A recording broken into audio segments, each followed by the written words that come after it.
Welcome to Legislative Updates. I'm your host, Doug Thompson, with my co-host on your far left. That's John Barker from the 70th District.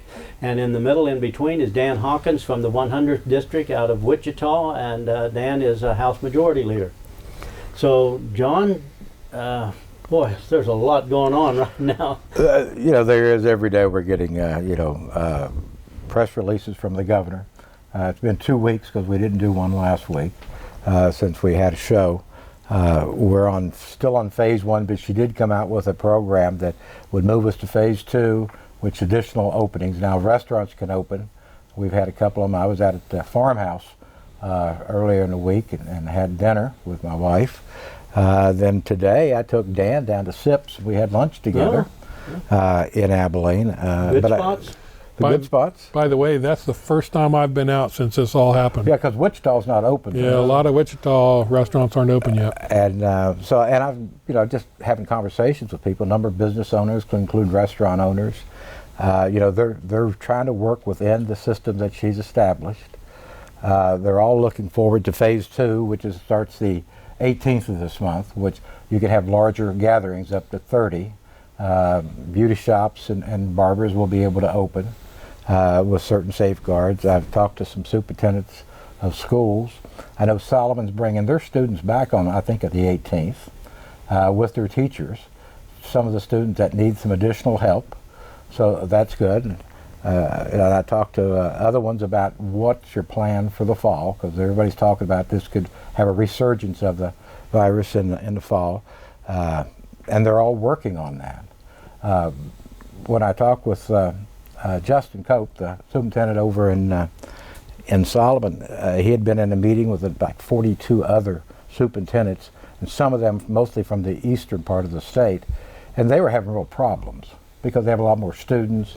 And I told him, I said, I'd talked to several legislators up in that area, and the folks aren't really happy with the school system because they're not doing that much.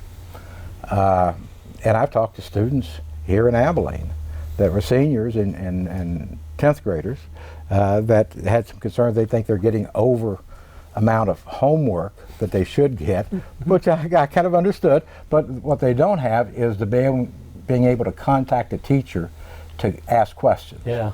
And so he was telling me that in his district, they've got teachers available for 3 hours in the morning and then in the afternoon or in the evening, because some of these kids are now working.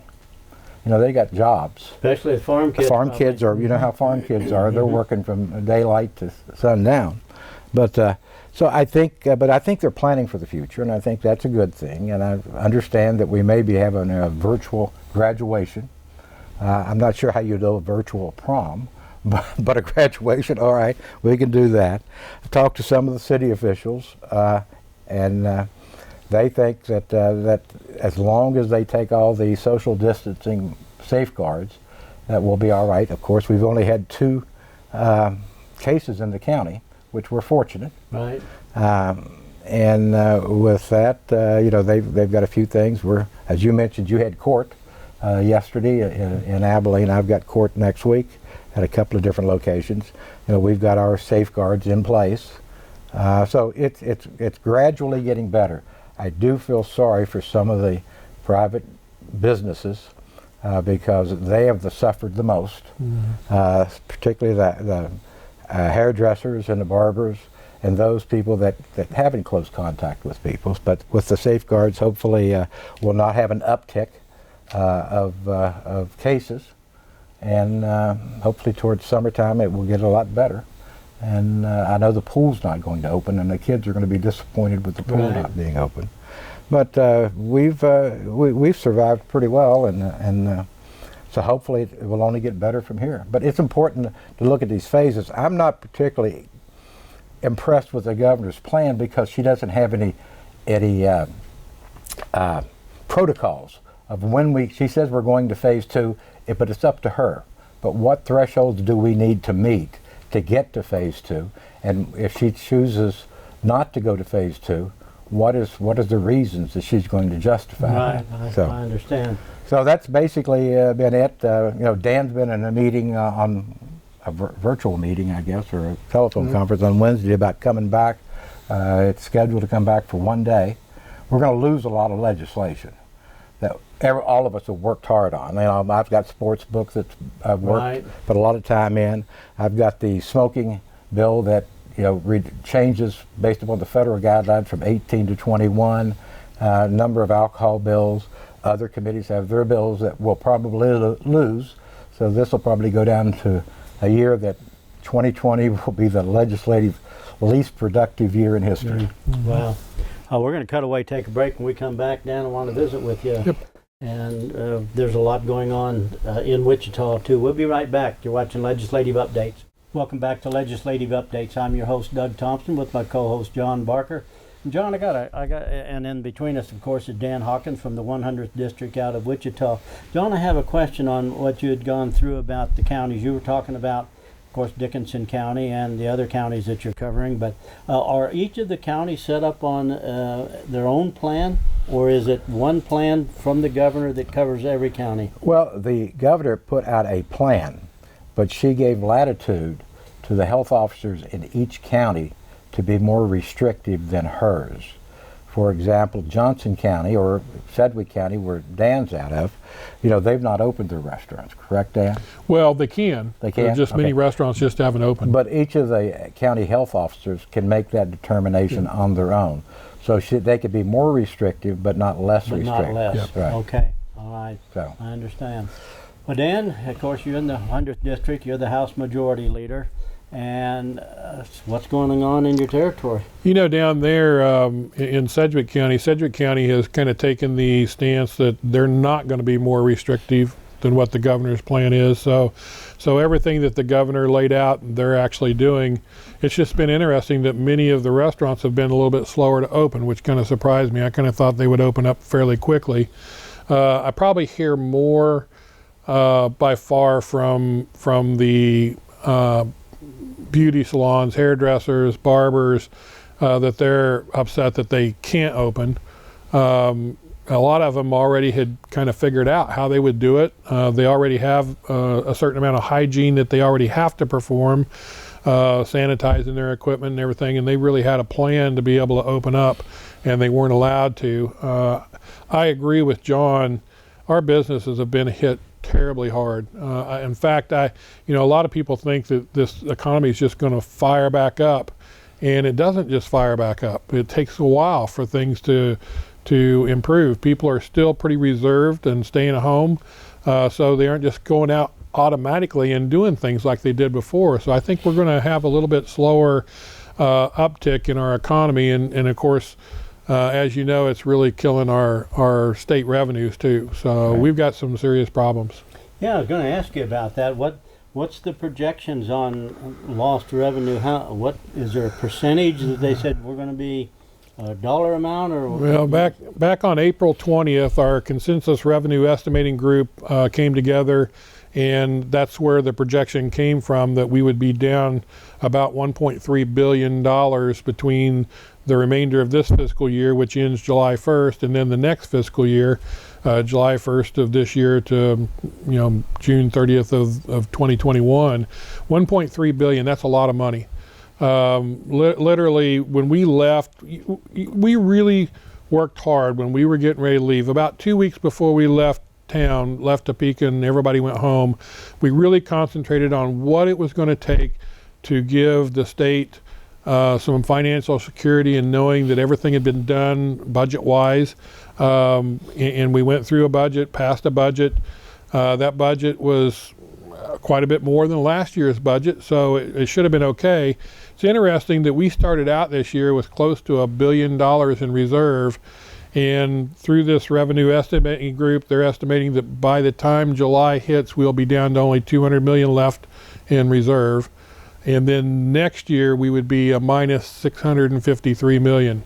And so what's going to happen is whenever July 1st hits, and they see that there's going to be a negative ending balance, then the governor is authorized to make allotments. And when she makes allotments, she can literally make allotments to anything except for the items that are not open to her.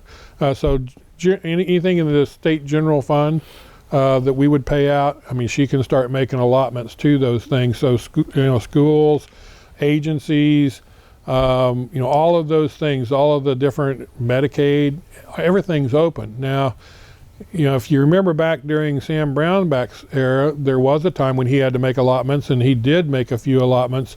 He took about 4% out of Medicaid, and that was a pretty tough time. And in the fact, the next year when we came back, we put that 4% back in because it was so devastating to Medicaid. That's how devastating this is going to be, and the reason why I believe maybe what's been done to the economy may be worse than we can even imagine. I think that 1.3 billion may not even be close. It could be much more than that. Right, and also, Dan, there's other governors that are looking at cutting the Medicaid reimbursement. Yeah. Because not just Kansas, but all states are suffering. But I've seen different articles by different governors and talked about what they're going to need to cut their Medicaid reimbursements by 12 to 20%, which is significant. But also, we're getting in 1.2 billion from federal money that the governor will have discretion on how she spends it, but it has to be related to COVID-19. That's right. So. And in fact, we are going back to work, by the way, on May 21st. Right. We will be back in session. We will have some committees that'll be meeting virtually this next week. Appropriations, our House Appropriations Committee will be meeting just to look at that $1.2 billion that the federal government's given the state, to make sure that we give a little bit of oversight to how that's spent. It is very restrictive. It cannot be spent to fill any gaps or holes in the budget. It has to be spent just for the COVID-19 related expenses. So there is going to be some oversight there. We also have, as John said, there's a lot of bills that are just not going to get touched, that are actually in the hopper out there. But we do have a tax conference. We actually have two bills in conference right now that was there when we left. So conference bills are bills that have passed both sides, are in conference. They were different, so they have to be reconciled. So we've got two of those conference committees, and we will use those two conference committees to do a lot of things that we need to do to take care of some of our problems that we have right now. And normally we would have about 30 bills in conference. We would. And so we would have different conference committees, and we do have a rule in the House of how many bills that you could put into a conference committee. The Senate doesn't have that rule, but we do. Yep. So it'll be interesting. Yeah, all right. We're going to cut away, take a break. You're watching Legislative Updates. We'll be right back. Welcome back to Legislative Updates. I'm your host, Doug Thompson, with my co-host on the left side of your screen is John Barker from 70th District, and in between, Dan Hawkins from the 100th District out of Wichita. Dan is the majority Speaker of the House, Majority Leader. What do you call it? Majority Leader. We call him many things in the House. Well, I got a couple of questions for you guys here about, because there's $1.2 billion you said that comes in from the feds. Does the legislature get to determine where that money goes, or does the governor do that on her own? And then there's a approval to it or a rejection, or how does that work? Well, there's some federal guidelines. Okay. That she could spend it on COVID-19 projects, but that's kind of a broad interpretation there. That we can advise the governor, and I think that's all we're going to be able to do, because our session's only going to be one more day. But Dan, what do you think our advice to the governor? Well, I know she doesn't really listen to us too often. Yeah, no. What I was shocked about is when she came out with her different phases. She said she'd talked to all these people across the state. She did not talk to any of the leadership in the House or the Senate. Is that correct? No, that's true. Our governor talks a lot every day. She gets a press conference, and every day she talks about how she's talking to the legislature, and I'll call up some of my compadres and say, "Did she talk to you? Because I did not hear from the governor." But that's a little bit unjust, but a lot of truth there too. In this $1.2 billion that's coming from the federal government, that's what our appropriations committees are getting together for, is to look at that and really to make recommendations of how they would like to see that spent. John's right. The governor actually has right now at least, seems to have the ultimate power to be able to spend that how she sees fit according to the federal guidelines. We would like to have some say in it. Will she listen? You know, I don't know. We'll see how that goes. There's actually several other things that we'll be looking at this next week. Those committees, we're going to have a committee that's really going to that's spent a lot of time diving into the problems in unemployment and the Department of Labor, and I think they will do some studying and make some recommendations of what they feel like needs to be done. We do have a big tax bill out there, a property tax transparency bill, and that's actually in conference right now. The tax committee will come together next week and really start hammering out the details of that so we can hopefully get that out. We would like to have a piece in there that would actually delay the second half payment of this last year's taxes, property taxes. So we'll see how that goes. So there's going to be a lot of work being done this next week. I want to say behind the scenes, but that's not true. It'll be very transparent, but it'll probably be happening on Zoom. And the public will be able to actually watch if they choose to. And then those committees will come in when we get back on the 21st and we'll have a debate on the tax bill and the COVID-19 bills that we're going to work on. It's not going to be an easy session that one day because we still have to abide by the social distancing just to keep everybody safe. Because there's 125 people in one room, and that's just not possible to really social distance at 6 foot. So, we're going to have a lot of hygiene things. We'll probably have a lot of people sitting in their offices watching on video. If they want to come and speak on a debate on a subject, they'll let us know, and then they'll be able to come in and have their say and then go back to their offices. And then probably what we'll do is we'll probably have maybe 10 or so come in at a time to take votes. So it's going to be a slow process. It's not going to be fast like we're used to, because we're really going to have to pay attention to making sure that we keep everybody safe up there.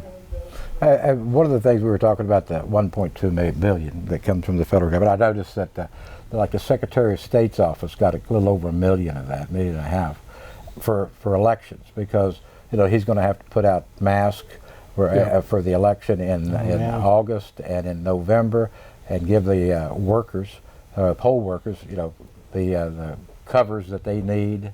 They'll be using those. So they're taking all the precautions. But when you talk about that money being spent, it goes to a lot of different areas, like elections, for the elections. But so it will be delved out as she finds to be appropriate, and we hope that she does it in a reasonable manner. But we would like to have some oversight, or at least make some recommendations to her where we think some of the money should be spent. And I know you guys have had, because we've had earlier sessions before all of this hit, but there's a lot of legislation or bills, whichever is the correct description for it, that have been sitting there ready for action, like you were talking about earlier, and there won't be action on them this year. No. Will that carry over to next year? No. This is the second year of the legislature. The first year they would have carried over. This year they're dead on Sine Day. So they'll have to be reintroduced next year. They'll have to go through the committee process and the hearing process, passed out. Dan will have to decide what goes up above the line.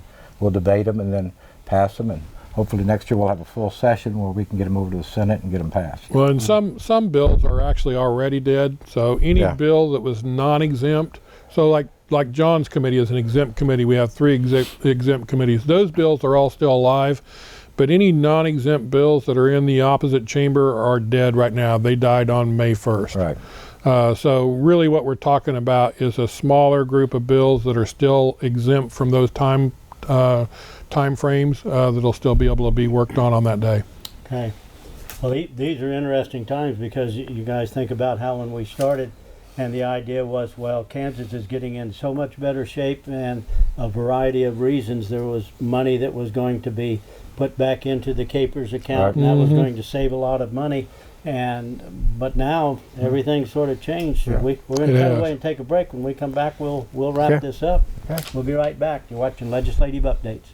Welcome back to Legislative Updates. This is our last session for this session, and boy, we covered a lot because a lot's happened this go around from when we look at where this started to where we are now. And I guess we've only got a little bit of time left. So here's the first thing for it is thank you guys for the amount of work that you put into this, because there's a lot of work that goes into it, and there's a lot of frustration that goes into it because I got a good idea for this or I have a good idea for that. We work the bills all the way through and they get up to this point here, and then something like this happens. The state's getting in really good financial condition, and man, oh man, I don't know. Don't even know how you guys deal with it next year when we come in. Okay, where's all the money come from that's now needed because of this and the businesses and so forth that have been lost. But bottom line is we thank you guys for the work you put into it, and I know that you guys are deeply involved in this. Is a small businessman. This guy has to make it, she has to make it here, and we'll just all get through it together. So thank you guys for what Thank you, Doug. You're welcome. Dan, We'll always remember 2020. We always will. Thanks for watching. See you next time on Legislative Updates.